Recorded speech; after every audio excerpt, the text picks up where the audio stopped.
여러분 안녕하십니까? 우리 특별한 찬양, 귀한 찬양을 인해서 감사를 드립니다. 제가 참 좋아하는 복음 성가입니다. 감사합니다.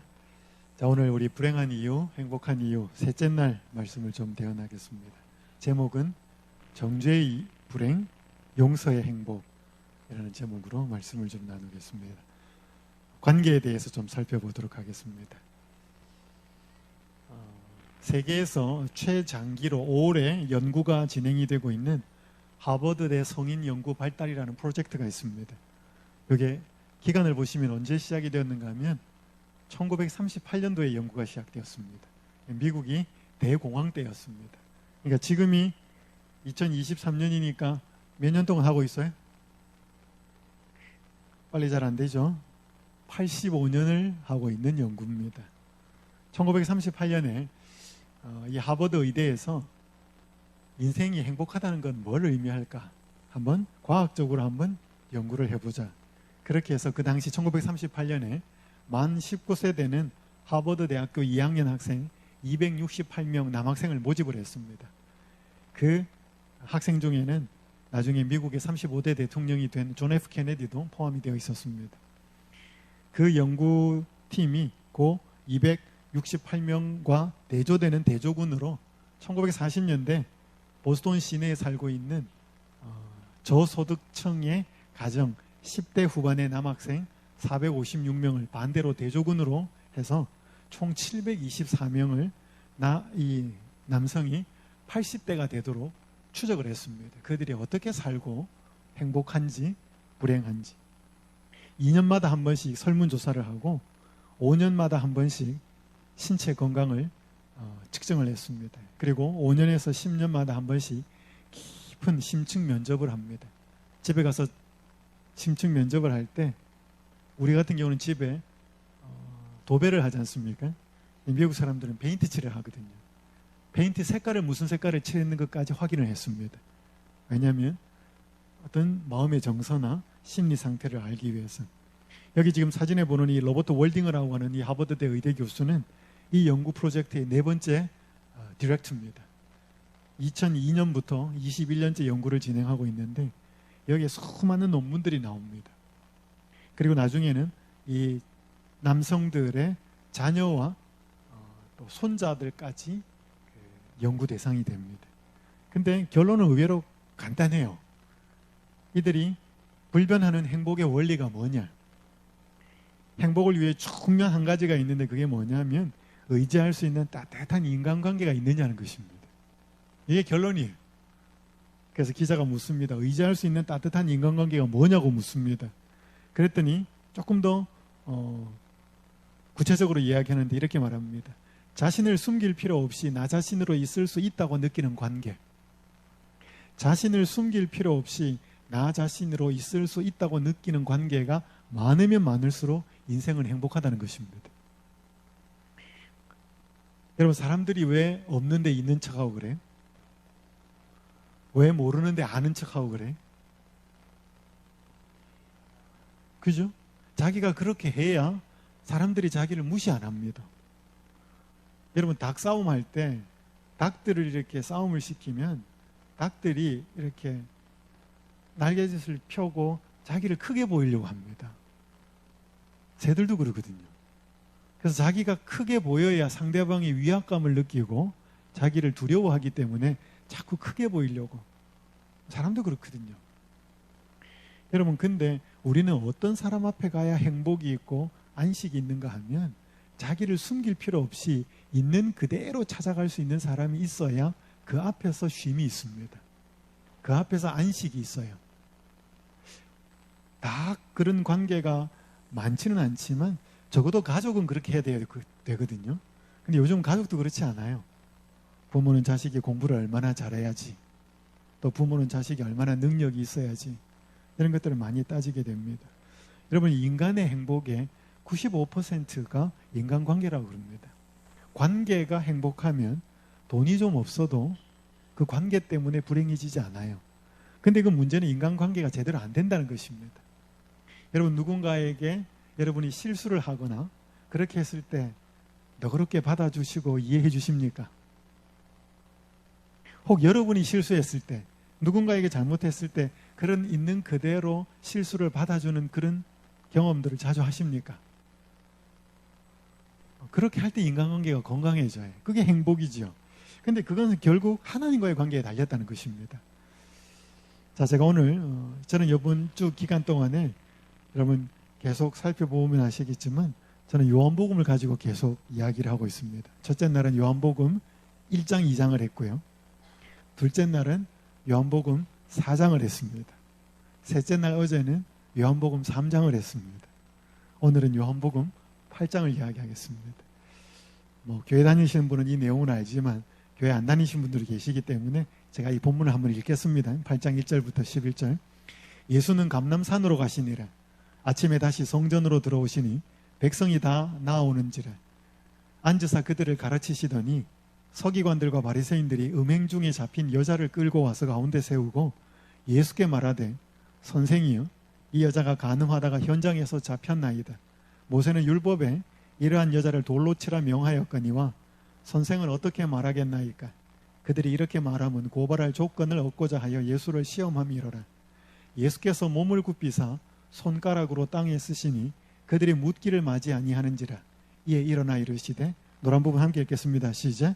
너희 중에 죄 없는 자가 먼저 돌로 치라 하시고 다시 몸을 굽혀 손가락으로 땅에 쓰시니 그들이 이 말씀을 듣고 양심의 가책을 느껴 어른으로 시작하여 젊은이까지 하나씩 나가고 오직 예수와 그 가운데 섰는 여자만 남았더라.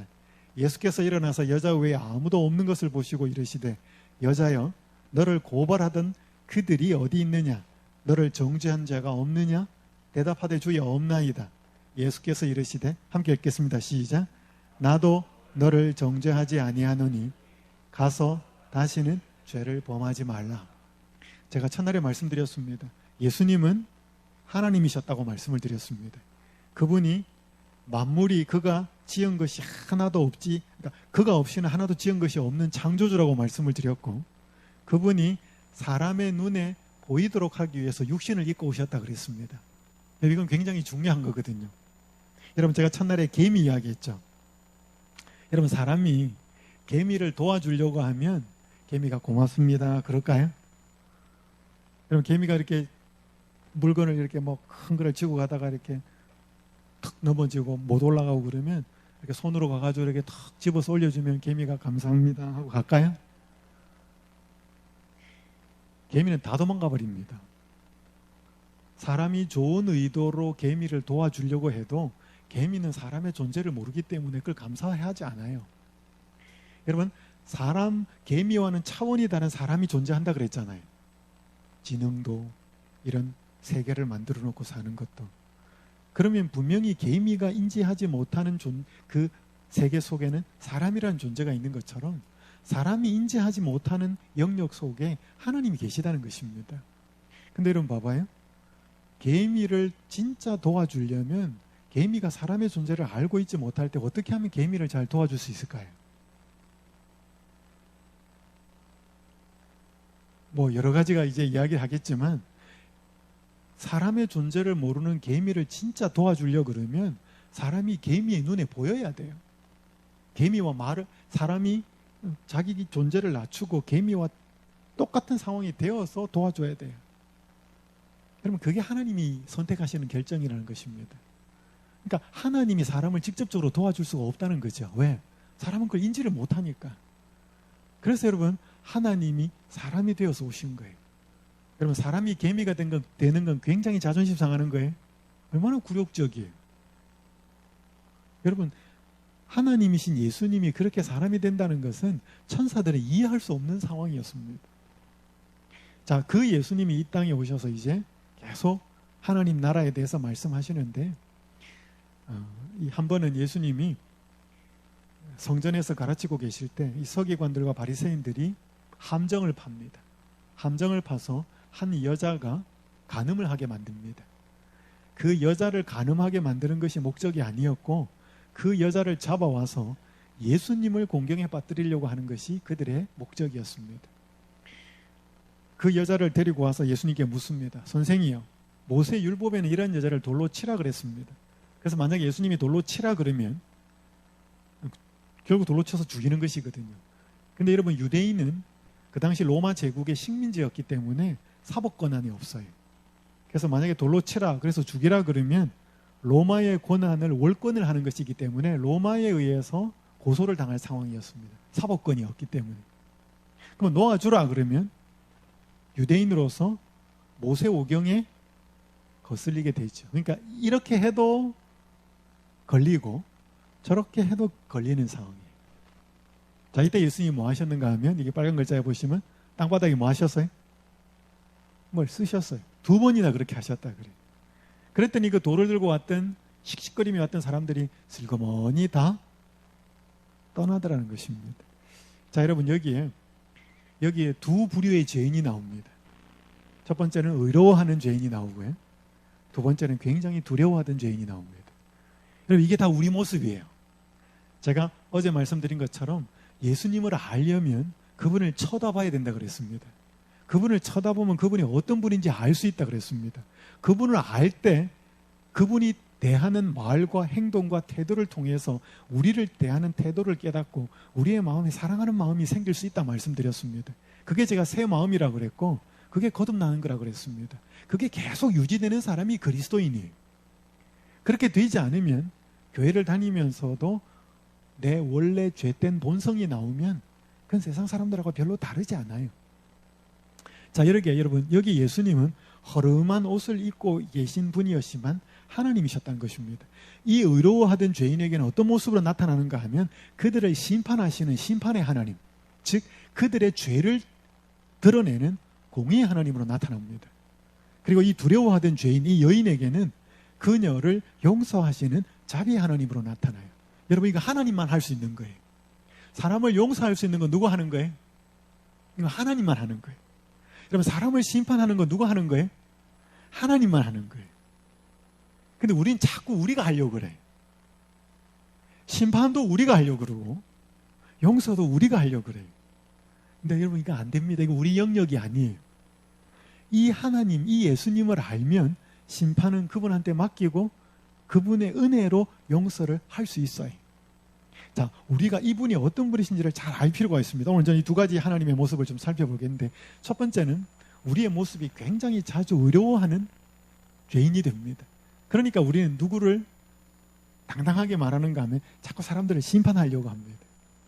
여러분, 그때 우리는 예수님이 우리를 어떻게 대하는지를 보셔야 됩니다.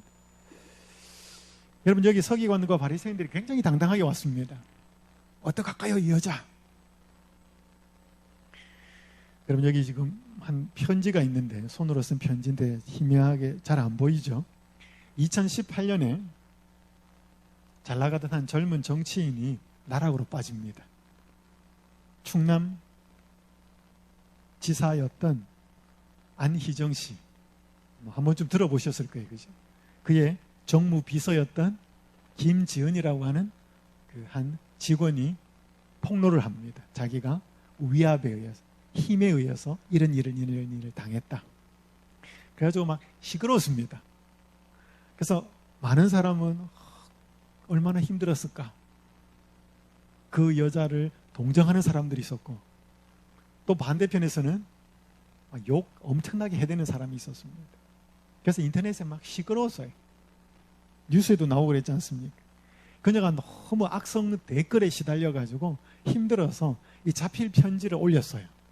그 일부를 잠깐 소개해드리겠습니다. 더 이상 악의적인 이야기가 유포되지 않게 도와주세요. 저는 평범한 사람입니다. 너무 힘드니까. 그 다음에 또 밑에 이런 글이 있습니다. 이후 저는 정상적인 생활을 하지 못하고 숨죽여 지내고 있습니다. 신변에 대한 보복도 두렵고 온라인을 통해 가해지는 무분별한 공격에 노출되어 있습니다. 자기를 그렇게 비난하는 거 좀 자제해달라는 것입니다. 여러분, 사람들이 인터넷에 댓글을 달거나 뭐 이렇게 하는 거 보면 사람들이 자비가 있는 것 같아요.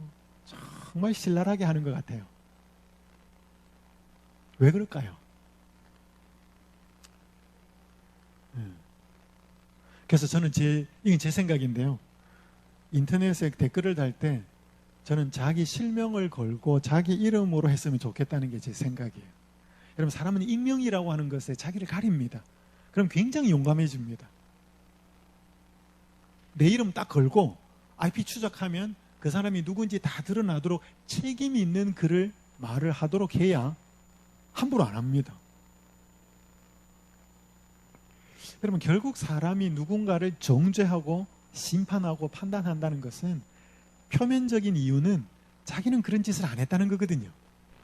그러니까 그런 사람들을 정죄합니다. 근데 이거는 표면적인 이유고 진짜 이유는 아니에요. 여러분, 여기 한번 읽어보실까요? 여기 있는 말씀 시작. 사람이 자기와 그리스도와의 거리를 멀리하면 할수록 하나님의 품성과 그분의 요구에 대한 개념이 부족하면 부족할수록 자신이 자기 눈에 의롭게 보인대. 뭐라고요? 사람이 자기 눈에 왜 의롭게 보인다고요? 자기와 그리스도와의 거리가 뭐예요? 멀다는 거예요. 하나님의 품성과 그분이 요구하는 데 대한 개념이 부족하기 때문에 뭐예요? 자기 눈에는 자기가 굉장히 의롭게 보이는 거예요. 그래서 여러분, 성경의 사도 바울이라는 사람이 자기를 표현하는 말을 보면 굉장히 신랄해져요. 제일 마지막에 우리 디모데전서에 보면 내가 죄인 중에 괴수다. 뭐 나쁜 짓을 해서 그런 게 아니고 갈수록 그의 인생이 예수님하고 가까워졌다는 거거든요. 여러분, 등산하는 거 좋아합니까? 여기 우리 경주에는 높은 산이 별로 없죠. 남산이 제일 높습니까? 자, 보셔요. 남산을, 경주에 있는 남산을 멀리서 바라보시면 손바닥으로 가려워질까요? 멀리서 보면 남산 손으로 가려워집니다. 내가 산하고 멀리 있을수록 남산이 손바닥으로 가려지죠.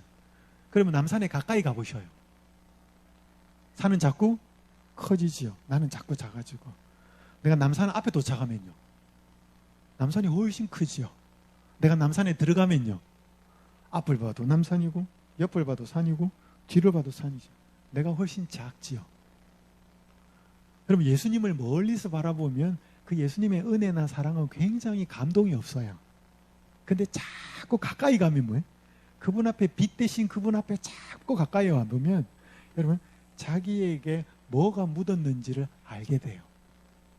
여러분, 굉장히 밝은 빛 가운데 이 빛이 쫙 비치는 가운데 자기가 노출되면 자기 옷에 뭐가 묻었는지, 얼굴에 뭐가 있는지 확 드러나는 것처럼 빛 대신 예수님 앞에 자꾸 나가면 우리의 내면의 마음의 그때 상태들이 확 드러나요.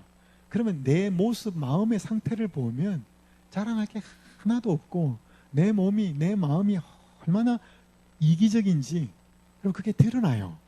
근데 예수님하고 거리가 멀면 멀수록 뭐예요? 자기가 굉장히 잘나 보입니다. 가진 것, 누리는 것. 그래서 혹 실수하거나 잘못한 사람에 대해서 굉장히 신랄하게 비난하고 판단합니다. 여러분, 이거 잊어버리시면 안 돼요. 오늘 우리가 대부분 다 그렇게 살아요. 여러분, 여기 보십시오. 여기 이런 말씀이 있습니다. 다른 사람들을 고발하는 데 앞장서고 그들을 재판하여 처벌하는 데 열중하는 자들이 오히려 그들보다 죄가 더 많을 수 있다. 왜? 안 드러났거든요. 근데 예수님은 어떤 분인가 하면 사람의 내면을 보는 분이거든요. 알잖아요. 자, 여러분 보십시오. 여러분, 예수님이 여기다가 땅바닥에 뭘 쓰셨을까요? 손가락으로. 함께 읽어보겠습니다. 그들 앞에 시작. 그들 앞에 그려져 있는 것은 그들 자신들의 생애에 죄된 비밀들이었다. 여러분, 예수님은 사람의 모습으로 왔지만 하나님이시기 때문에 그들이 살아온 과거를 다 아셨거든요. 제가 두 번째 날 말씀드릴 때 그 여자가 남편 5이 있었다가 6번째 있는 남편, 그 사람도 만족하지 못하는 그 여인의 내면에 살아왔던 걸 다 알고 계셨다고 그랬잖아요. 여러분, 예수님은 다 알아요. 자, 그럼 한 가지 질문. 여러분, 이 바리새인들이나 이 서기관들의 그 종교 지도자들이 은밀한 자기들의 죄된 비밀들이 있었다 이 말이에요. 그 예수님이 아셨다는 거죠. 이거 왜 공개적으로 안 까발렸을까요? 야, 니네들이 저 여자들 함정에 파놓고 저렇게 해서 어떻게 할까요? 알아서 묻는 니네들, 너 어젯밤 8시에 어디 있었어? 너 지난달 보름 뜰 때 너 어디? 여러분, 그 사람들에게 공개적으로 뭐 했는지를 까발렸으면 어떻게 됐을까요? 얼마나 부끄러웠겠어요, 그 사람들이. 그러면 그것 때문에 예수님 잡아 죽이려고 그랬을 것입니다. 그리고 왜 예수님께서는 그들의 죄를 그들만 아는 땅바닥에 쓰셨을까요? 자기만 볼 수 있게 그렇게 하셨다는 거. 왜 그렇게 하셨겠냐 이 말이죠. 이게 예수님의 은혜예요. 근데 우리는 다른 사람들의 잘못들이 드러나면 까발리거든. 그래서 관계가 악화된다는 거죠. 자, 여러분 여기 보셔요. 작년에, 올해는 비가 너무 많이 왔지만 작년에 비가 너무 적게 왔어요. 그래서 이게 기근석이라는 거 혹시 들어보셨습니까? 강바닥이 마를 때 사람들이 너무 물이 없을 때 거기다 뭘 써놓은 거예요. 여기 체코에서는 뭐라고 써놨는가 하면 이 기근석에다가 내가 보이면 울어라. 그게 이제 드러난 거예요, 이게. 여기 보면 한 스페인에서는 고인돌이 드러났고요. 다뉴브강, 여기 독일하고 오스트리아를 흐르는 이 다뉴브강에서는 2차 세계대전 때 침몰된 전투함이 드러났고요. 중국에서는 양쯔강에 불상이 드러났습니다. 여러분, 이게 공통점이 뭔가 하면 평소에 보여요, 안 보여요? 안 보였어요. 이게 언제 드러났어요? 가뭄이 심해져가지고 그런 강바닥에 없는 것 같은 것들이 드러났다 이 말이죠. 여러분, 저는 이걸 보면서 무슨 그걸 봤냐면 한번 보십시오. 지으신 것이 하나도 그 앞에 나타나지 않음이 없고 우리의 결산을 받으실 이의 눈앞에 만물이 벌거벗은 것 같이 드러나느니라. 여러분, 하나님 앞에 나중에 우리가 어떻게 살아왔는지가 다 드러나요.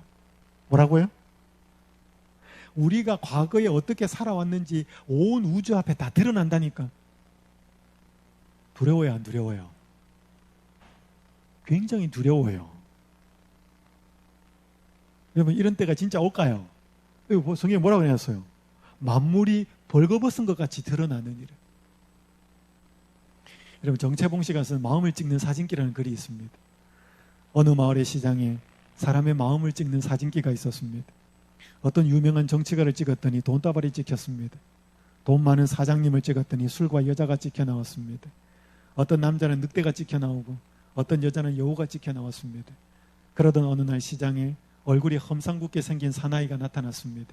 사람들은 생각했습니다. 틀림없이 무시무시한 흉기가 찍혀 나올 거예요. 사나이가 카메라 앞을 지나갔습니다. 방긋 웃는 아이의 얼굴이 찍혔을 뿐 사나이는 단지 미역 한 꾸러미만을 들고 시장을 벗어나고 있었습니다. 여러분, 이런 카메라 없어요. 이런 카메라 딱 있으면 우리의 외모 말고, 요즘 이런 휴대폰이 다 있으니까 오만 거 다 찍잖아요. 우리의 마음을 탁 찍으면 뭐가 나올까요? 그래서 오늘 우리가 했던 오전이나 아침 여기 오기까지 했던 거 마음을 찍어 여기 파워포인트 해가지고 여기 띄워보면 당당할까요? 부끄러울까요? 네? 저한테 대답하지 마시고 여러분 속으로 한번 대답해 보셔요. 그거 우리 잘 안 드러나요. 내 속에만 있으니까. 근데 우리는 그런 삶을 살면서도 좀 잘못했다고 생각하는 사람들은 뭐예요? 굉장히 신랄하게 비난합니다. 그게 죄인이에요, 우리가. 예수님 그걸 안다는 거죠. 그래서 오늘 그런 우리에게 나는 너가 지금까지 살아온 모든 삶의 모습을 알고 있다는 거예요. 그걸 예수님이 지금 하나님의 모습으로서 그 당시 현장에서 자기를 드러내고 있는 것입니다. 왜 공개적으로 안 까발렸는가? 아직 은혜의 시기거든. 아직 우리가 그것을 하나님 앞에 가지고 나와서 예수님 앞에 가지고 나와서 그분의 은혜로 그분의 십자가의 공로로 우리가 용서를 받을 수 있다는 것을 알려주기 위해서 공개적으로 안 까발리는 거죠. 근데 이 은혜 시기가 끝나면 드러날 수밖에 없다는 거죠. 왜? 이 사람이 구원받고 구원받지 못하는 것이 드러나야 되니까. 여러분 여기 보십시오. 한번 읽어보겠습니다. 굉장히 감동적인 말이에요. 시작. 각 영혼은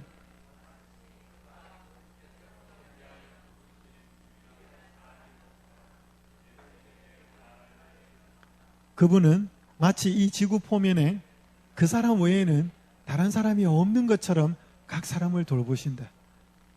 감동적이에요. 여기 딱 한 사람이 있는 것처럼 십자가에 달려 죽으셨을 것이고 여기 딱 한 사람이 있는 것처럼 돌보신대. 얼마나 감동적이에요. 그럼 사람들 아멘 하거든. 그럼 이것도 한번 읽어보겠습니다. 시작. 비록 온 인류가 하나님 앞에서 심판을 받을지라도 하나님께서는 각 개인의 사건을 조사하시기를 마치 세상에 그 한 사람밖에 없는 것처럼 세밀히 하실 것이다. 하나님이 우리를 조사하는데 뭐예요? 아무도 없고 나밖에 없는 것처럼 조사하시겠대요. 그러니까 위에도 한 사람이고 밑에도 한 사람이에요. 이 세상에 나밖에 없는 것처럼 돌보신대. 여러분 여기서 기도 한 수십 명이 수백 명이서 계속 해봐요. 여러분 제가 여기 서 있는데 여러분이 몇십 명 저한테 다 한마디씩 해봐요. 누가 했는지 몰라. 우리가 동시에 하나님께 기도하면 얘들아 헷갈린다. 한 명씩 기도해라. 그럴까요? 우리가 여기서 하나님께 어떤 기도를 해도 딱 한 사람만 기도하는 것처럼 하나님은 듣습니다. 그러니까 하나님과 우리의 관계는 전부 다 1대1이라는 거예요. 여러분 그거 맞아요? 여러분 부모가 자식이 여러 명 있지만 자식과 부모의 관계는 1대1이에요. 어떤 자식이 아무리 부모에게 잘해도 저 상대방에 있는 한 다른 자식이 나한테 잘 못하면 부모가 이 자식이 잘해주지만 이 자식 때문에 아파해요. 그러니까 모든 관계는 1대1이지 어떤 자식이 잘 못하면 어떤 자식이 잘하는 게 커버가 되고 그런 거 없어요. 모든 관계는 1대1이지. 그러니까 하나님과 우리의 관계가 모든 관계가 다 뭐예요? 1대1이라는 거예요.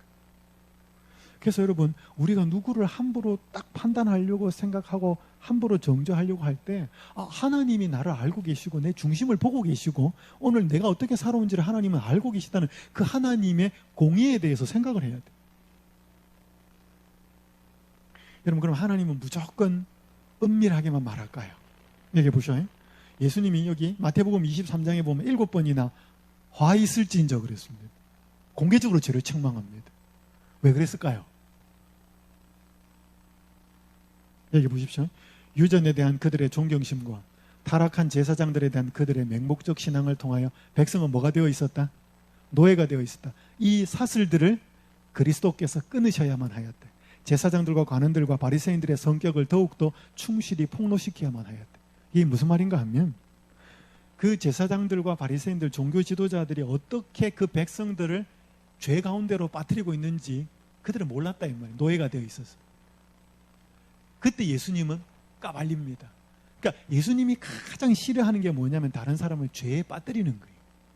그래서 여러분 우리는 어떤 사람이 잘못했을 때 그 사람을 함부로 죄를 끄집어 드러내면 안 돼. 그 사람하고 대화를 해야 돼. 근데 만약에 그 사람의 자신의 죄가 다른 사람을 계속 죄 가운데로 물들이면 드러내야 돼. 왜? 이 사람이 그 하는 일들이 다른 사람을 죄 가운데로 빠뜨리기 때문에 모르면 빠지니까 죄에 드러내야 된다는 것입니다. 이게 지혜가 필요합니다. 그래서 여러분 공개적으로 해야 될지 두 사람과 대화만 해야 될지 이건 지혜가 필요해요. 예수님이 그걸 쓰셨다 이 말이죠. 근데 어쨌든 간에 여러분 보십시오. 읽겠습니다. 시작. 그분은 위선과 불신과 죄악을 두려움 없이 견책하셨으나 통렬한 책망을 하시는 그분의 음성에는 뭐가 써 있었다? 여러분 바른 말 하는데 미운 사람이 있죠? 있습니까? 나는 틀린 말 안 해. 나는 사실만 말해. 나는 팩트만 말해. 여러분 그런데 얄미운 사람이 있죠? 왜 그럴까요? 사랑이 없어서 그래요. 여러분 진실을 이야기한다고 해서 반드시 사랑이 묻어가는 것은 아니에요. 그러니까 바른 말 할 때 뭐가 들어가 있어야 돼? 사랑이 들어가 있어야 돼. 여러분 그래야 상대방이 상처를 안 받아요. 근데 우리는 그게 없기 때문에 자기 의로움으로 상대방을 정죄하기 때문에 잘못한 사람이 상처를 받는 거예요. 여러분 이때 우리는 사랑을 못 느낍니다. 그래서 오늘 우리가 여기 바리새인들은 자기가 굉장히 의롭고 깨끗하다고 생각했거든요. 이런 사람에게는 예수님께서 너 깨끗한 사람 아니야 라고 말하는 것입니다. 그래서 너가 어떻게 살아왔는지를 다 알고 있는 하나님이라는 사실을 알려주시는 거예요. 왜냐하면 이건 굉장히 중요합니다. 우리에게 이런 존재가 있다는 것을 알아야 우리는 때때로 두렵습니다. 여러분 요즘 사람들이 갈수록 뭐가 없는가 하면 두려운 게 없어요. 무서운 게 없다는 거지. 그러니까 지 하고 싶은 대로 지가 제일 높아. 옛날에는 자식들이 부모가 집에 있으면 못 싸웠어요. 막 이렇게 다투려고 하다가 아버지, 할아버지가 그럼 쑥 들어가 버리고 조용해야 돼. 근데 요즘 그런 거 없어. 그러니까 요즘은 어떤 사회가 되어 가는가 하면 권위를 인정 안 해요. 부모의 권위 인정 안 하죠. 학교에서는 선생님 권위 인정 안 해요. 여러분, 이게 다 결국 어디로 가느냐 하면 하나님 권위를 인정하지 않는 것으로 가요. 그러니까 이 모든 것들이 권위를 인정하지 않으면서 나중에는 하나님도 없다 이렇게 되는 거죠. 성경 말씀의 권위 인정하지 않아. 그러니까 자기가 제일 높은 거예요. 그러니까 이 세상이 이렇게 되어가는, 앞으로 더 할 것입니다.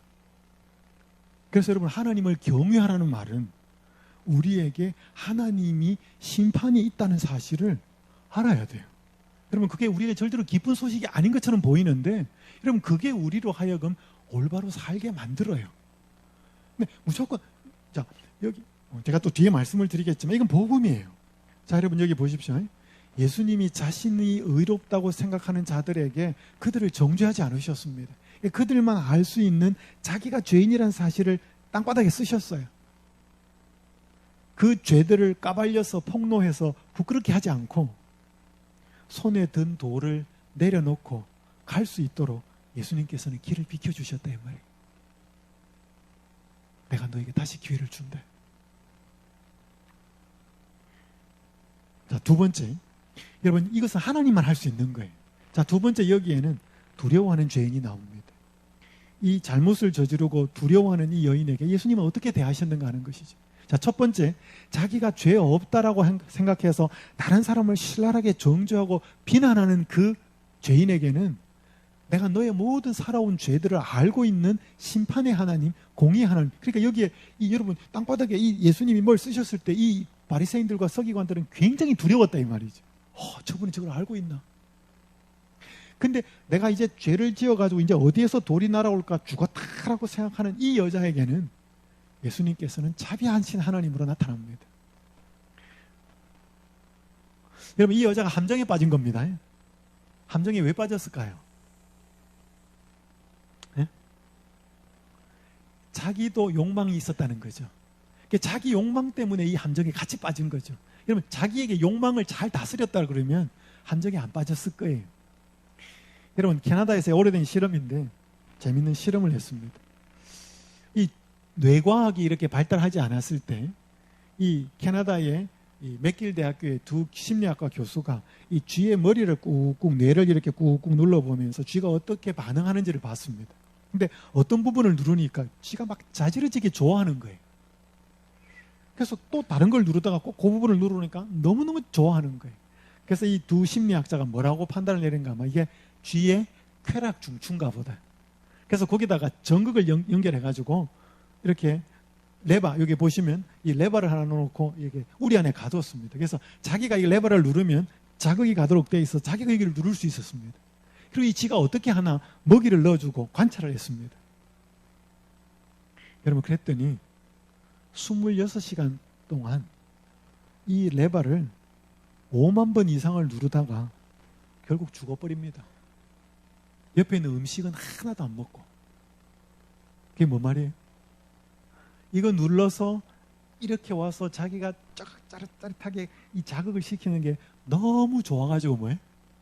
밥도 안 먹고 이게 너무 눌러가지고 스트레스 받아가지고 나중에 죽어버렸어요. 여러분, 이게 쥐예요. 쥐만 이럴까요?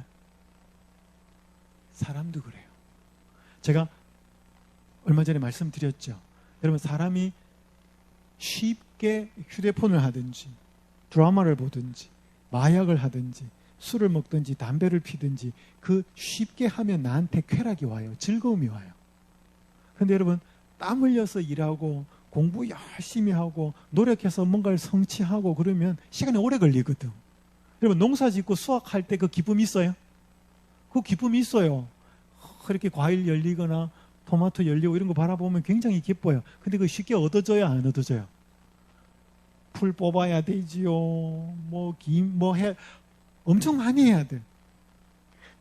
그런데 그거는 쉽게 얻어지는 거 아니에요. 그러니까 쉽게 얻어지는 즐거움에 사람들은 빠지죠. 근데 제가 말씀드린 것처럼 쉽게 얻어지는 쾌락은요, 중독이 됩니다. 담배, 술, 마약, 게임, 이것들이 전부 중독이 돼요.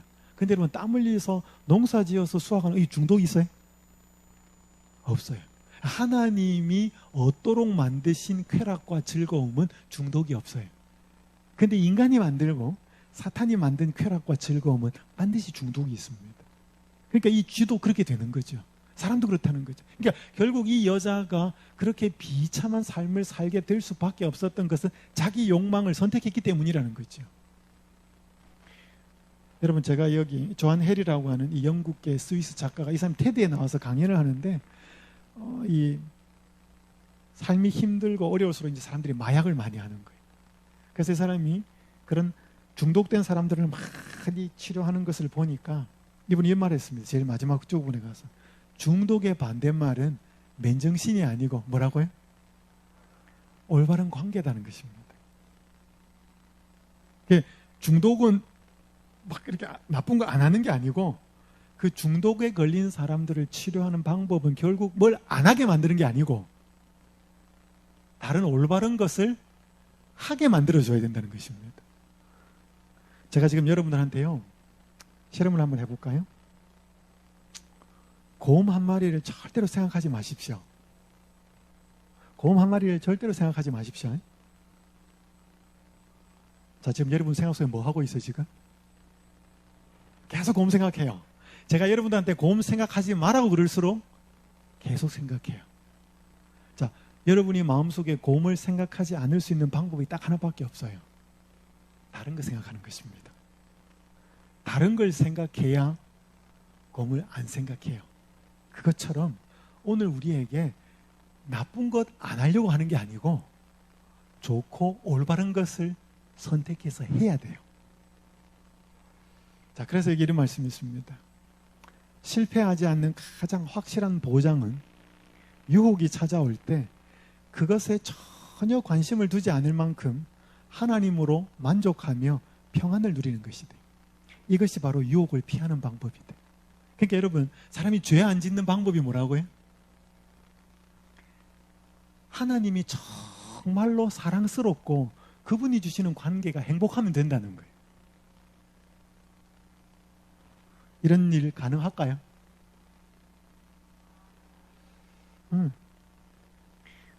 여기 한 부부가 있었습니다. 오래된 이야기인데 여기 캐서린, 피아노 앞에 있는 이 캐서린 우드라고 하는 여인이 옆에 있는 한 잘생긴 남자를 만납니다. 피터 마샬이라고 굉장히 유능한 미국의 목사였습니다.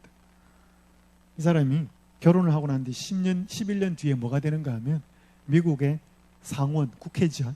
그 상원의 원목이 됩니다. 국회의회를 대통령하고 국회의원들한테 성경을 가르치고 그들을 예배하고 그들을 목회하는 원목이 돼요. 굉장히 촉망받는 목사였습니다. 근데 그 목사가 47살에 세상을 떠나요. 그때 이 캐서린 우드의 나이는 35살. 너무 슬펐습니다. 사랑하는 남편이 그렇게 떠났으니까. 근데 그 슬픔이 오래 가지 않아요. 그래서 그 미국 상원 의원들이 보는 그 가족들의 어떤 그 잡지 같은 거, 그 글 쓰는 난에다가 남편이 세상을 떠난 지 얼마 되지 않아서 이런 글을 씁니다. 글 내용의 일부가 이렇습니다. 한때 나는 남편 없이는 살 가치가 있다고 생각하지 않았습니다. 그러나 나는 오늘 내가 깊고 만족스러운 만족감으로 참으로 행복하다는 것을 증명할 수 있습니다. 그 행복은 결코 남편을 모욕하는 것이 아닙니다. 내가 누리는 행복은 그가 누리던 행복과 똑같습니다. 이게 뭔 말인가 하면 남편이 떠나고 나니까 여러분 35살 혼자 남은 이 여인이 이제 어떻게 세상을 살지? 그렇게 막막했다는 것입니다. 근데 이 그녀가 믿는 하나님을 정말로 바라보고 하나님을 찾고 하나님과의 관계 속에서 살아갈 때 내가 깊고 만족스러운 만족감으로 참으로 행복하다고 증명할 수 있습니다. 근데 내가 오늘 행복하다고 말해서 남편이 있었을 때 하고 상관없이 행복한 게 이게 지금 남편이 없는데도 내가 이렇게 행복하다는 것은 남편을 모욕하는 말이 아닙니다. 이 말입니다. 마치 그 남편이 없으면 더 행복한 것처럼 비춰지는 그게 아니라는 거죠. 이 행복은, 이 만족은 그가 누리던 행복과 똑같습니다. 이게 가능할까 하는 거죠. 자기가 그토록 의지하는 사랑하는 남편이 있었는데 그 남편을 떠나고도 자기의 마음에 만족이 살아있을 수 있겠느냐는 거죠. 그녀가 공부를 다시 합니다. 그래서 작가가 돼요. 그래서 캐서린 마샬이라고 하는 이 여인은 굉장히 미국의 유명한 작가예요. 그래서 자기가 쓴 많은 글들로 인해서 방황하고 힘들어하는 많은 사람들을 예수님께로 인도합니다. 그게 언제 일어나는가 하면 남편 세상을 떠나고 난 뒤에 일어나요. 가능할까요? 여러분, 어떤 사람들은 이걸 이해를 못할 수 있습니다. 자, 여러분 이 말씀 한번 잘 아시는 말씀입니다. 함께 읽겠습니다. 수고하고 무거운 시작. 수고하고 무거운 짐진 자들아 다 내게로 오라. 자, 여기까지 봅시다. 내가 너희를 쉬게 하리. 제가 연수원에 있으면서요, 여러분들이 연수로 옵니다. 그러면 좋은 이야기도 하고 뭐 힘든 이야기도 하는데 한 분이 한 50대 초반에 있는 한 여성인데 연수원에 왔어요. 근데 이분이 삶이 참 불안정하고 직업도 올바른 게 없고 부모님도 돌아가시고 결혼도 안 한 그런 여성분인데 뭐 꿈도 자꾸 악몽을 꾼다 그러고, 그러니까 수시로 저한테 전화를 해요. 목사님 기도해 주세요. 이런 거 어떻게 해야 돼요? 나중에는요 제가 이렇게도 말해주고 저렇게도 답을 해주는데 별로 신통치 않아요. 제가 생각해도 신통치 않아. 근데 자꾸 전화가 오니까요 이제는 겁이 나. 뭔 말을 해줘야 될지. 여러분, 인생에 무거운 짐을 지고 있는 사람들이 목사님 힘들어 죽겠습니다. 이거 어떡할까요? 여러분, 한 4명이 계속 그렇게 연거푸 이야기해봐요. 제가 그걸 감당할 수 있는 힘이 있는가? 여러분, 누가 찾아오면 좋아요? 아야, 지야, 죽겠습니다. 어떡할까요? 이런 사람이 찾아오는 거 좋아요. 손에 맛있는 음식 들고 하하호호 웃으면서 찾아오는 사람이 좋아요. 여러분, 우거지상 해가지고 인생에 잔뜩 짐지고 찾아오는 사람, 그것도 몇 사람이지. 계속 연거푸 몇십 분, 몇 년 동안 계속 찾아오면 사람 지칩니다. 응. 근데 여기 보니까 뭐라고 했어요? 수고하고 무거운 짐진 자들아 다 내게로 오라. 여러분, 이거는 하나님만 할 수 있는 말이에요. 이걸 감당할 수 있는 분만 할 수 있는 말이에요. 우리 이렇게 말할 수 있는 사람이 있을까요? 온다면 겁나요. 왜? 우리는 그걸 감당할 능력이 없기 때문에 그래요. 여러분, 여기 봐봐요. 여기 노란 부분. 내가 너희를 쉬게 하리라. 잠깐 질문 드릴게요. 여러분, 쉬는 건 내가 쉬면 되지 않아요? 근데 왜 이분이 내가 너희를 쉬게 하겠다 그래요?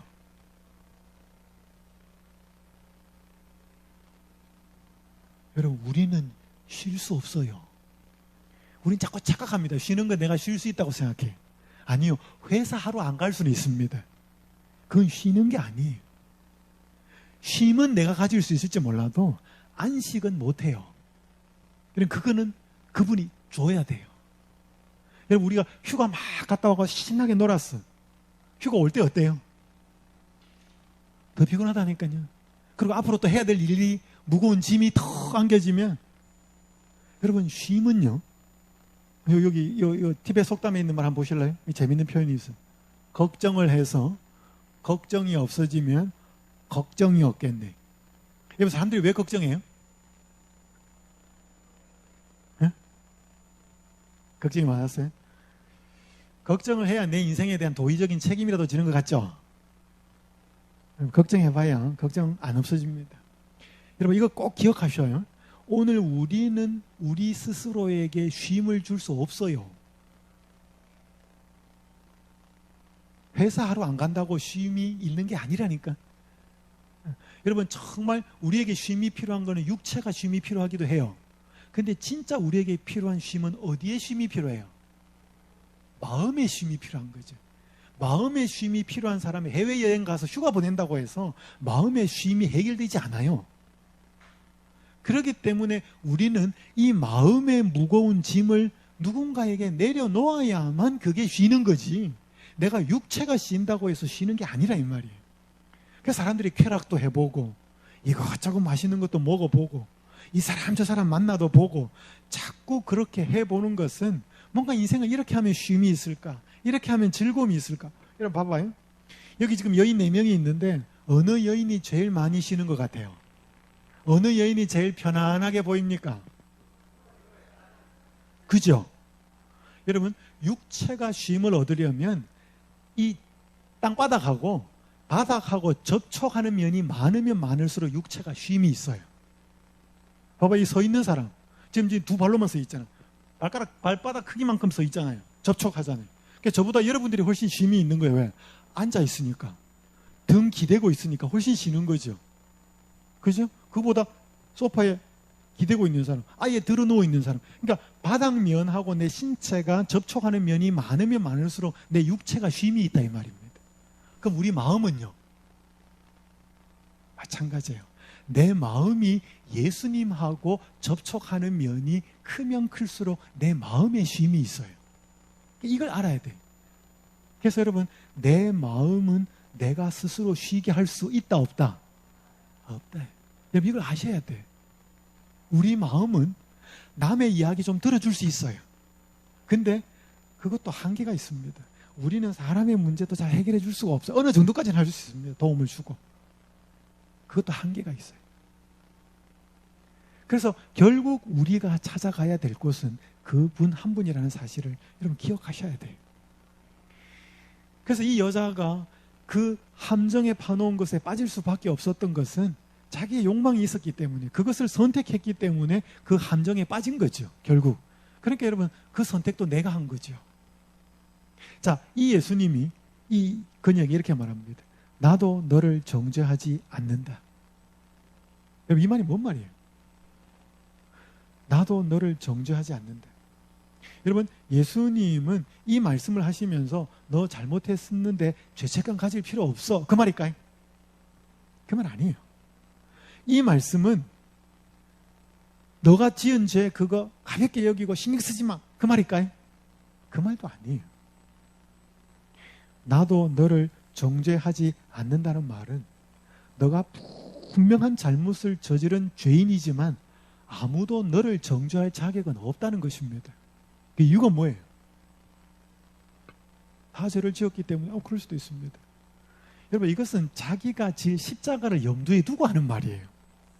내가 너의 잘못까지도, 너가 당해야 될 이 비참하고 초라한 모습까지도 누가 질 것이기 때문에, 내가 지고 갈 것이기 때문에 아무도 너를 정죄할 수 없다. 나도 너를 정죄할 수 없다. 여러분, 그러니까 이 세상의 모든 죄인들은 죄를 지은 게 맞아요. 또 나쁜 짓을 해요.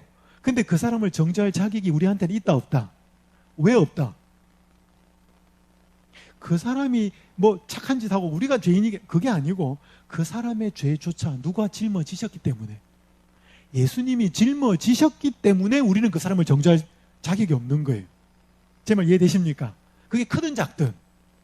만약에 우리가 그 사람 잘못한 사람에게 이 잘못을 네가 져야 된다라고 말을 한다면 그 예수님의 십자가를 무시할 수 있습니다. 물론 여러분, 하나님께 잘못한 죄가 있고 사람에게 잘못한 죄가 있습니다. 우리가 사람한테 잘못한 죄는 반드시 우리가 갚아야 돼요.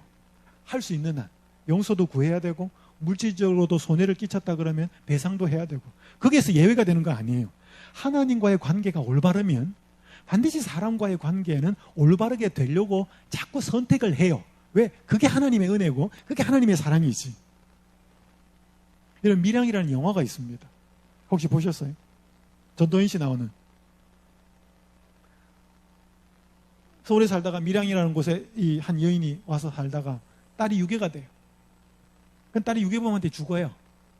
이 엄마가 미칩니다.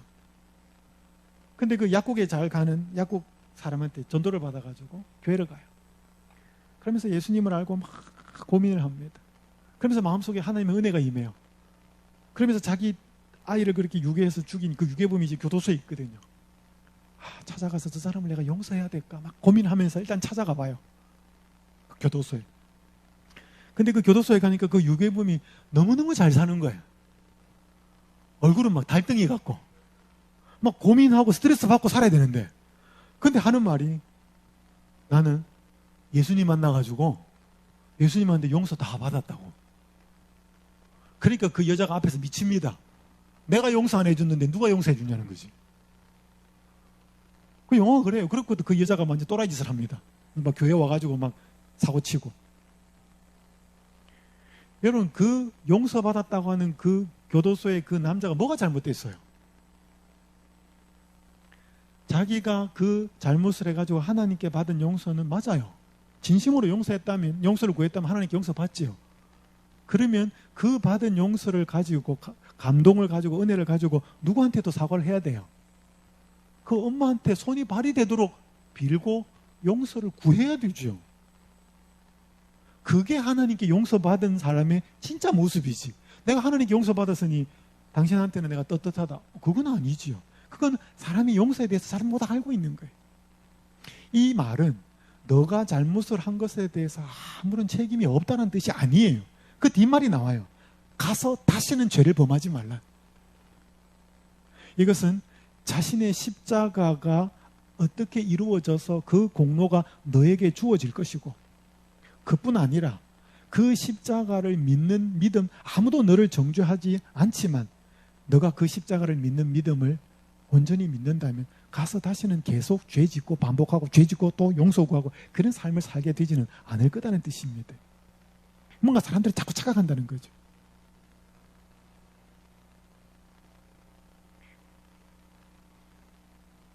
여러분, 여기 보십시오. 그때 그녀의 상황을 이렇게 말합니다. 그녀의 마음은 녹아내렸다.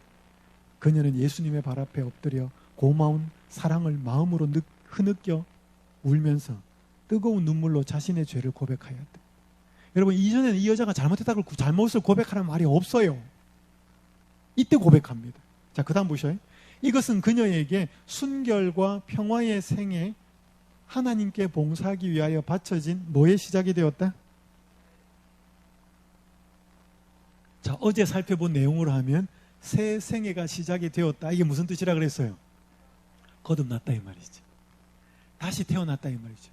여러분, 이 현장에서 간음하다 잡힌 여자가 거듭났어요? 거듭나면 어디 갈 수 있다 그랬어? 하나님 나라에 갈 수 있다 그랬지. 이 여자 뭐 했다고? 여러분, 이 여자가 뭐 했다고 하나님 나라에 갈 수 있어요? 나도 너를 정죄하지 않는다라고 하는 그분의 말씀을 뭐예요? 깊이 받아들인 거예요.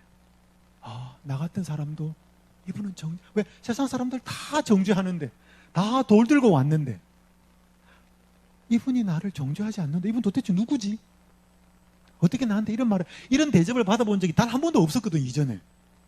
그것이 너무 감동되어서 뜨거운 눈물을 흘리면서 내가 잘못 살았습니다. 고백하는 거죠.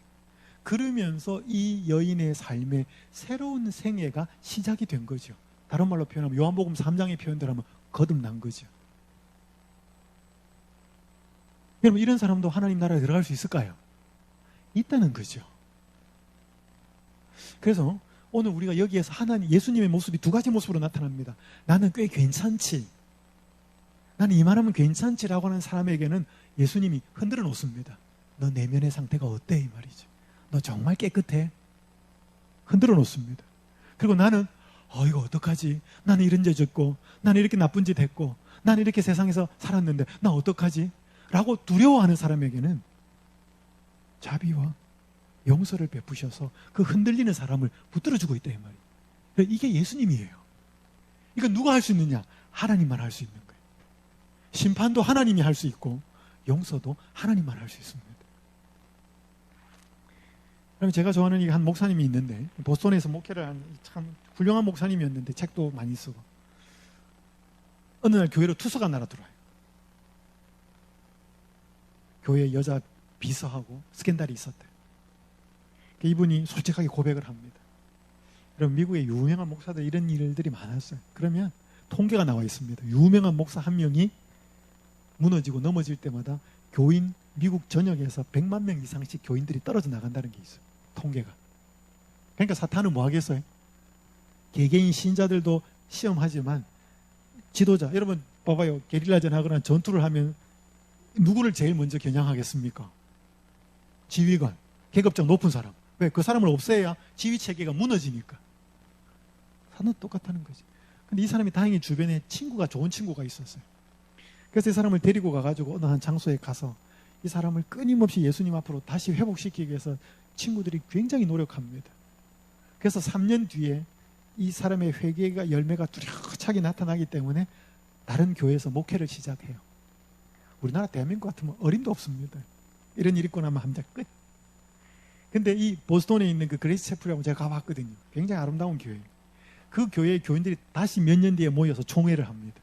이 고든 맥도날드 목사가 회개하고 회개에 뚜렷한 열매가 맺혔는데 그 한 번의 실수를 우리가 용서해주고 이 목사를 다시 우리의 담임 목사로 받을 것인지 말 것인지에 대해서 교회 전체가 투표를 합니다. 그래서 압도적인 표로 받아들여집니다. 그래서 이분이 다시 와요. 그러면서 그가 이런 말을 합니다. 나도 실패했대. 나도 모든 것을 잃은 경험이 뭔지 알고 있다. 그런 순간에 당신을 믿어왔던 사람들이 당신을 떠나 다시는 나타나지 않게 되는 경우도 있다. 방금 잠깐 읽어보겠습니다. 시작. 그러나 중요한 것은 그 실패의 순간에 하나님이 하시는 말씀이 무엇인지 귀 기울여야 한다는 것이다. 그러니까 여러분, 사람이 무너질 때가 있습니다. 잘 나가는 사람이 무너질 때가 있고 넘어질 때가 있습니다. 그러면 자기를 좋게 봐주던 사람이든지 뭐 어떤 사람이든지 무시하고 난 너 그럴 줄 몰랐다 비난하고 다 떠날 수 있습니다. 여러분, 그때 뭐 해야 되냐는 거죠. 그때 어떻게 해야 회복이 될 수 있을까요? 사람 말에 귀 기울이지 말라는 거지. 그때 하나님이 뭐해? 너가 이렇게 초라하고 이렇게 망가졌고 이렇게 무너졌는데 이런 너에게 하나님이 지금 뭐라고 말씀하고 있을까를 생각해 보라는 거지. 그 하나님의 말씀에 귀 기울이면 도망 안 간다는 것입니다. 뻔뻔스럽지만. 제 말 이해되나요? 그렇다고 해서 뭐 잘못한 것이 사라지진 않겠지만 어쨌든 간에 이분이 그렇게 하면서 다시 힘을 얻습니다. 그래서 우리 꼭 기억하셔야 될 게 오늘 우리가 9시 뉴스에 보면서 저 인간 저래서 되겠나? 우리 뭐 하잖아요. 우리 보통. 그리고 또 잘못한 사람 보면 배우자든 뭐 자녀든 막 신랄하게. 그 대부분 하는 이유가 뭐냐면 나는 그런 잘못 안 했다는 거거든. 그러면서 굉장히 어렵거든요. 여러분, 교회에서 누가 잘못하면 아유 그러신데 앞으로 그렇게 하지 마십시오. 아유 얼마나 힘이 들. 그렇게 해요. 아마 뒤따 싸워요. 교회에서 어떻게 해요, 여러분들? 그 왜 그렇게 하냐면 굉장히 나는 어렵다는 거지. 지금 상대방 그렇게 잘못했다는 것이고. 그러니까 여러분, 우리는 자주 자기가 어려운 착각 속에 빠집니다. 그리고 조심해야 돼요. 끊임없이 내 마음을 살펴야 돼. 내가 얼마나 죄인이고 내가 얼마나 이기적이고 내 마음속에 얼마나 은밀한 죄가 있는지. 근데 내가 무너졌을 때 또 생각해야 됩니다. 아, 나는 이제 끝이다. 이런 내가 어떻게 하나님 앞에 나오겠는가. 여러분, 그때 기억하셔요. 이 현장에서 가늠하다 잡힌 이 여자한테 나도 너를 정죄하지 않는데. 여러분, 그 말을 기억해야 돌아올 수 있는 힘이 있어요. 여러분, 이분 이야기하고 마칠게요. 혹시 이분 아셔요? 이분이 이용선이라는 분이. 이분이 한때 잘 나가던 MBC 문화방송 기자였습니다. 이분이 미국의 백악관을 출입하던 기자였어요. 8년. 이분의 형이 누구냐면 이등열 씨라고 혹시 들어보셨습니까? MBC 문화방송 뉴스데스크 앵커였어요. 아버지는 장군이었고 어머니는 여의도 순복음교회 권사였습니다. 잘 나갔어요. 그래서 88 올림픽 때 대한민국이 88 올림픽 이후로 세계에 많이 알려졌는데 그렇게 알려지지 않을 때 이제 이 백악관에 출입하고 이제 사회적으로 이렇게 세계에 뭔가 영향을 미치는 사람들을 모아가지고 미션을 많이 줬습니다. 그래서 엄청난 특권도 받고 대우도 받았습니다. 그래서 올림픽이 있기 얼마 전에 한국으로 들어왔는데 친구하고 술을 마실 때 이성을 잃습니다. 그리고 사람을 죽여요. 근데 사람만 죽인 게 아니고 암매장을 시키고 완전 범죄를 노립니다. 그래서 나중에 잡혀요. 그래서 법정에서 사형을 언도받습니다. 그러니까 완전히 이제 아버지는 장군이었지요. 집안적으로 잘 나가던 그 집안이 다 무너진 것입니다. 한마디로. 그러다가 교도소에서 재림 신자를 만나요. 하나님이 정말 살아계실까? 근데 딱 성경 구절 하나가 머릿속에 맴돌기 시작했습니다. 한 사람이 범죄함으로 모든 사람이 죄인이 되고 한 사람의 순종함으로 많은 사람이 의인이 되리라. 그게 예수님과 아담에 관한 이야기인데 이게 자기한테 와닿은 거예요. 왜냐하면 자기 한 사람으로 죄지어서 자기 집안의 모든 식구가 다 죄인이 되어보더라는 거지. 아버지도 죄인 되고 엄마도 죄인 되고 형도 죄인 되고 다 죄인이 되더라는 거지. 그래서 이분이 그 성경 구절 하나를 붙들고 성경을 공부하기 시작합니다. 그래서 이분이 광주교도소로 이감을 했을 때 그 광주교도소에서 오세훈 판사하고 그분 도움을 받아서 이분이 계속 성경을 공부합니다. 재림신자가 돼. 그래서 이분이 신앙이 올바로 들어갔어요. 그래서 우리가 이렇게 은혜로 예수님을 알게 되었으니 뭔가 우리 교도소에서 좋은 일 하자. 그래서 교도소에서 뭐 하기 시작하는가 하면 청소를 시작합니다. 그래서 화장실 청소, 식당 청소, 쓰레기장 청소. 그러면서 이분이 뭘 만드는가 하면 오네시모라고 하는 선교회를 조직합니다. 그래서 이분이 모범수가 돼요. 그래서 이분이 나중에 무기수로 감형이 되고, 그래서 여의도 순복음교회 20만 명이 탄원서를 씁니다. 엄마 때문에 그렇게 된 거죠. 그래서 무기수로 감형이 되고 15년형으로 감형이 되고 나중에 석방이 됩니다. 이분이 지금 재림교회 장로가 됐어요. 이분이 지금 오네시모라고 하는 청소업체를 운영을 하는데 처음 식구가 4명으로 시작합니다. 왜? 그 교도소에서 우리가 받은 은혜, 예수님으로 받은 은혜가 커서 우리가 뭐라도 봉사하고 살자. 그래서 그 교도소 안에 있는 청소하는 일을 시작했는데 이게 업이 되어버렸어요. 그래서 지금 직원이 몇 명이냐면 986명이에요. 그 980명 전원은 재소자들입니다. 100% 재소자들이에요. 그래서 이분이 그렇게 힘든 세월을 보내는 가운데 하나님을 만난 거예요. 아마 이 사람이 이런 사건이 없었으면 이 사람은 하나님 전혀 가까이 안 드는 사람. 왜? 잘 나가던 사람이었으니까. 이 당시에 88년 전에 백악관을 출입하는 기자였으니까. 그래서 자기들이 백악관에서 얻는 그 정보를 가지고 일본에다 팔았대. NHK에다. 자기들이 제일 먼저, 그러니까 미국에 MBC 방송이 있거든요. 그래서 자기들이 MBC라고 하는 이 타이틀을 가지고 백악관에 들어가니까 미국 사람들이 그렇게 생각했다는 거예요. 아, MBC하고 뭐 관련이 있나 보다. 그래서 자기들한테 굉장히 잘해줬대. 그러던 사람이 그 사건이 일어난 다음에 완전히 인생을 바닥으로 떨어집니다. 그래서 자살을 하려고 여러 번 시도를 합니다. 하나님의 은혜로 살게 됩니다. 그래서 지금 그 재소자들에게, 자기와 똑같은 그 실수를 한 재소자들에게 다시 한번 기회를 주기 위해서, 그래서 하나님의 은혜로 자기가 살게 된 것을 간증도 하고 그렇게 열심히 헌신을 하고 있습니다. 여러분, 어쨌든 간에 오늘 우리의 이 예수님을 알아야 우리에게 마음이 생긴다, 새 마음이 생긴다고 말씀을 드렸습니다. 그래서 오늘 혹시 우리가 뭔가 좀 어려운 생각이 들거들라, 내가 꽤 괜찮고, 여러분 사시면서 남들이 자꾸 마음에 안 드는 경우 있습니까? 자꾸 불평불만이 생기는 경우 있습니까? 같이 사는 사람이 자꾸 마음에 안 들고 미운 경우 있습니까? 딱 생각 하나 하십시오. 내가 지금 예수님하고 멀리 있구나. 여러분, 예수님하고 멀리 있을수록 내가 내 눈에 뭐하게 보인다고요? 의로워 보입니다. 굉장히 자기가 잘난 거 남들이 나는 잘하는데 남들은 다 못한 겁니다. 여러분, 그게 예수님하고 멀어져 있는 것입니다. 여러분, 그런 상황 속에서 예수님은 우리한테 어떻게 나타나는가 하면 네 마음이 어떻느냐, 자꾸 우리의 마음을 들추어냅니다. 이게 하나님의 은혜예요. 그 사람 돌이키도록 하기 위한 하나님의 은혜예요. 아무 생각 없는 사람은 흔들어 놓는 것입니다. 그리고 두려워서, 죄지어서, 나는 이렇게 버림받았어, 나는 더 이상 희망이 없고 재개할 수 없다라고 하는 사람에게는 나도 너를 정죄하지 않는데 나를 바라보고 살아라 라고 붙들어 주시는 그분이 하나님이시고 예수님이셔요. 수고하고 무거운 짐진 자들아 다 내게로 와라. 세상이 줄 수 없는 쉼과 안식을 내가 너에게 주겠다. 여러분, 이 예수님을 알 때 우리가 다시금 일어설 수 있고 교만하거나 정죄하거나 비난하거나 그렇게 살지 않을 수 있습니다. 이 대접을 예수님께 먼저 받아야 되고, 우리 역시 주변에 어려워하는 사람 혹은 죄짓고 두려워하는 사람에게 어떻게 대할지, 그 예수님이 나한테 주신 대접이, 그 태도가 그런 사람들에 대한 태도로 꼴지어진다는 사실을 꼭 기억하시고, 여러분이 이 예수님께로 이 밤에 나오시기를, 그래서 무거운 짐을 꼭 내려놓을 수 있기를 간절히 바랍니다. 그때 그 힘이 채워지면 내 남편 대하는 태도가 달라지고 내 자식 마음에 안 맞는 사람들 대하는 태도가 달라져요. 기도하겠습니다.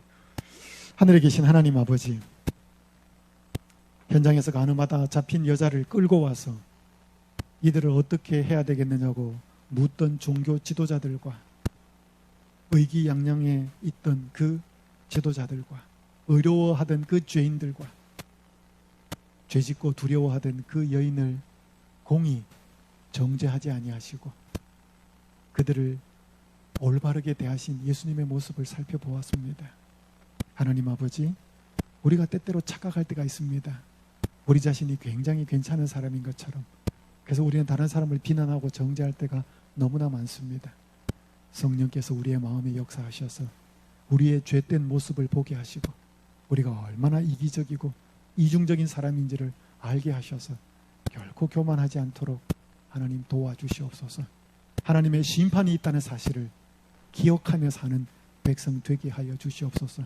그러나 혹 우리가 무너지고 넘어지고 죄지을 때 모든 것이 끝난 것처럼 보일 때 마지막으로 예수님께서 이런 우리를 향하여 무슨 말씀을 하고 어떤 눈빛을 가지고 어떤 태도를 취하고 계시는지 자비로우신 예수님을 바라볼 수 있도록 도와주시옵소서. 그리하여 세상에서 얻을 수 없는 희망과 용기를 발견할 수 있도록 은혜 더하여 주시옵소서. 예수님의 이름으로 간절히 기도드리옵나이다. 아멘. 내일 이 시간에는 속박의 불행, 자유의 행복이라는 내용으로 교파가 왜 이렇게 많고 교회가 왜 이렇게 많고 재림교회는 어떤 교회인지 좀 말씀을 드리고 진정한 진리가 주는 자유에 대해서